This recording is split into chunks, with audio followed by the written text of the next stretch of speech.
என்னடா டீம் இது? ஒரு மனுஷன் ஒரு மேட்ச் அடிச்சு ஜெயிக்க வைக்கலாம், 2 மேட்ச் அடிச்சு ஜெயிக்க வைக்கலாம். எப்ப பாரு நான் தான் வந்து அடிச்சு ஜெயிக்க வைக்கணுமா? இல்ல தெரியாம கேக்குறேன். சீசன்ல ஏபிடி வில்லியர்ஸ் மாட்டினாரு, அதுக்கப்புறம் ஹோலி அடிச்சுட்டே இருந்தாரு, அவரும் மாட்டிக்கிட்டு இருக்காரு. இப்ப நீ மாட்டிக்கிட்ட? நான் மட்டும் தான் இருக்கு அடிக்கிறதுக்கு. இல்லைங்க, நான் சிங்கிள்ல ஓடாத நில்லு. நீ அவுட் ஆயிட்டனா விக்கெட் விழுந்துரும், அப்புறம் அடிக்க முடியாது. நானே அடிக்கிறேன். சிங்கிள் வராம தட்டி தட்டி நின்னுட்டு இருந்த இந்த பால் கைட்டி ஒரு ஓவரே முடிச்சிட்டியா? நீ அடிச்சிருவியா? நீ காரியமா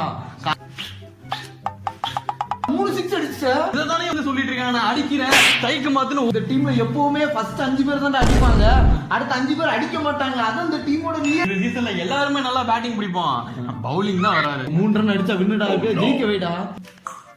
கையில அவுட் கொடுத்து வர இந்த டீமுக்கு நல்லா பவுலிங் போட்டு நன்னு கொடுக்கணும்னா அதெல்லாம் ஜாலியா வருது.